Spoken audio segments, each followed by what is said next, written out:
اس مسئلے کو ایک روایت نے بڑے خوبصورت انداز میں حل کیا. یہ روایت ایک بہت بڑے اہل سنت عالم دین ابن جوزی، اور یہ بھی بڑے کمال کے عالم دین ہیں جن کے بارے میں آج تک یہ فیصلہ نہیں ہو پایا کہ ان کا تعلق کس مکتب فکر سے تھا.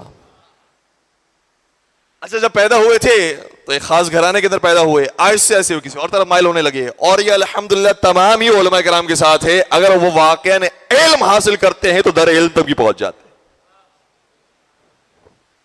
در علم کو تو جانتے ہیں نا، در علم کون ہے؟ در علم نبی کوئی اور نہیں ہے سوائے علی کے. پہنچ جاتے ہیں. ایک مرتبہ اسی عالم دین سے جن کا نام ہے ابن جوزی، کسی نے سوال کیا کہ آپ کی باتیں ہمیں تھوڑی سی کنفیوژن پیدا کر رہی ہے، لگتا ہے کہ آپ اس مکتب میں چلے گئے ہیں. آپ یہ بتائیں کہ آپ کا مکتب کیا ہے، آپ کا مذہب کیا ہے، آپ کتنوں کو ماننے والے ہیں؟ جواب سنیے گا. انہوں نے کہا میں کتنی مرتبہ بتاؤں، میں 4 کو مانتا ہوں، میں 4 کو مانتا ہوں، میں 4 کو مانتا ہوں. نہیں پہنچی بات. کتنی مرتبہ کہا انہوں نے؟ 3 کو 4 مرتبہ اگر آپ جمع کریں تو کتنے بنتے ہیں؟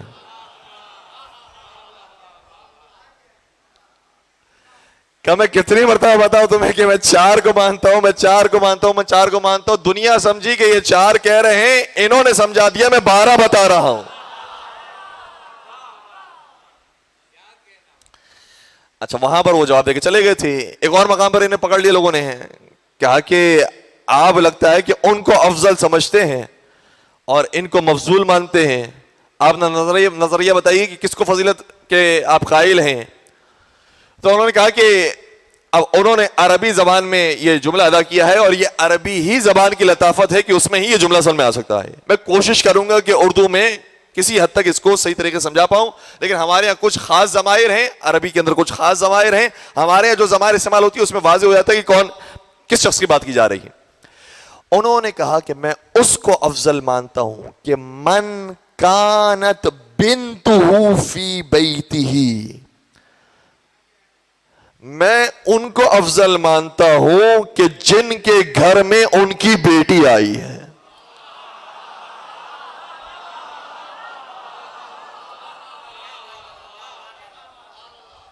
اور وہ یہ سمجھے کہ میں ان کو افضل مانتا ہوں کہ جنوں کے گھر میں ان کی بیٹی آئی تھی.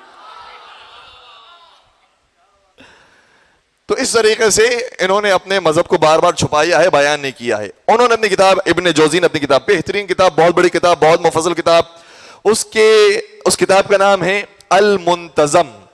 اس کے جلد نمبر 17 صفحہ نمبر 239 کے اوپر یہ روایت لکھی ہے جو وسیلے سے متعلق. کہتے ہیں روایت یہ کہتی ہے کہ ایک دن کوہ طور پر حضرت موسیٰ علیہ السلام کی ملاقات شیطان سے ہو گئی.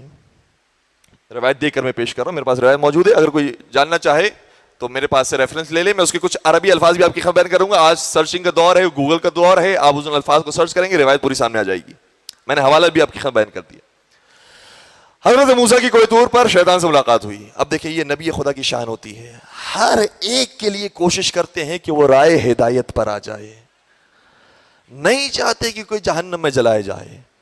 اور ہماری بھی یہ خواہش ہونی چاہیے کہ ہر ایک جنت میں ہمارے ساتھ آ جائے. ہماری اس کے اندر کوئی خوشی نہیں ہے کہ فلاں جہنم میں چلا جائے، فلاں جہنمی بن جائے، فلاں جہنم میں جلایا جائے. نہیں، خوشی اس بات میں ہے کہ سب جنت میں آ جائے. حضرت موسیٰ آئے، شیطان کو دیکھا کہ اے شیطان تو نے کتنی بڑی غلطی کی، کاش تو ایک حکم خدا کو مان لیتا اور سجدہ کر لیتا، آدم کو سجدہ کر لیتا، آج تو بھی ہمارے ساتھ جنتی ہوتا. کتنا بڑا تو عبادت گزار تھا، کتنا بڑا سجدہ گزار تھا، پھر بھی تو نے ایک کام انجام نہیں دیا. اب سنیے گا شیطان کا جواب کیا ہے، توجہ رکھیے گا، وسیلے کا موضوع ہے. شیطان نے کہا اے موسیٰ ادعیت التوحید وانا موحد، اے موسیٰ تم کیا سمجھتے ہو، بہت بڑے توحید پرست ہو، بہت بڑے موحد ہو، تم نے صرف توحید کا دعویٰ کیا ہے، حقیقت میں تو میں توحید پرست ہوں. وسیلے کا موضوع ہے، وسیلے کا موضوع ہے، ذہن میں رکھیے گا، وسیلے کا موضوع ہے. کہا اچھا تم کیسے توحید پرست ہو گئے؟ کہا کہ آپ وہ تھے کہ جنہوں نے کہا کہ اے خدا تو اپنا جلوہ دکھا، اے خدا تو اپنی ملاقات کروا، اے خدا تو مجھے دکھا دے تو کیسا ہے. تو خدا کو تو نے پکارا، خدا کو دیکھنا چاہتا تھا، خدا کی طرف سے آواز آئی اے موسیٰ کوہ طور کو دیکھو. تو آپ نے خدا کے حکم سے کوہ طور کو دیکھا, آپ کی توحید ختم ہو گئی. بات پہنچ رہی ہے؟ شیطان کے یہاں بھی اتنا سناٹا تھا, لیکن ہمارے یہاں نہیں ہونا چاہیے. یہ کیا ہو گیا؟ کہا کہ آپ خدا کو دیکھ رہے تھے, خدا سے ملاقات کرنا چاہتے تھے, خدا نے کہا کہ مجھے نہیں کوہ طور کو دیکھو. تو آپ کوہ طور کو دیکھنے لگے, آپ کی توحید ختم ہو گئی, ٹوٹ گئی توحید. اور میں اتنا بڑا موحد ہوں کہ مجھے خدا نے کہا آدم کو سجدہ کرو, میں نے کہا میں آدم کو سجدہ نہیں کرتا, میں سجدہ کروں گا تو صرف تجھے کروں گا. تھوڑا بولیے گا, بات پہنچ رہی ہے؟ تو اب ہمیں سمجھ میں آیا کہ دو طرح کی توحید ہے, ایک شیطان کی توحید ہے, ایک موسیٰ کی توحید ہے.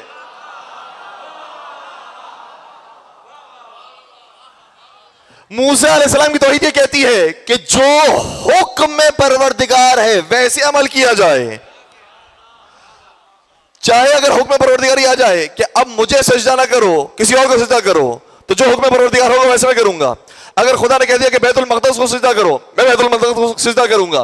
اگر خدا نے کہہ دیا خانہ کعبہ کو سجدہ کرو, میں خانہ کعبہ کو سجدہ کروں گا. میں یہ نہیں کہوں گا اے خدا میں تجھے ہی سجدہ کرنے والا ہوں, میں تیری ہی طرف جھکنے والا ہوں. میں یہ بات نہیں کہہ سکتا. خدا کا جو حکم آئے گا اس کے مطابق عمل کروں گا. تو جو حکم الہی کے مطابق عمل کرے وہ موحد کہلاتا ہے موسیٰ علیہ السلام کی نگاہ میں. اور شیطان کی نگاہ میں موحد کون کہلاتا ہے؟ کہ خدا کہے بھی کہ وسیلہ تلاش کرو, کہتے ہم وسیلے کو نہیں مانتے, اے خدا ہم صرف تجھی سے مانگتے.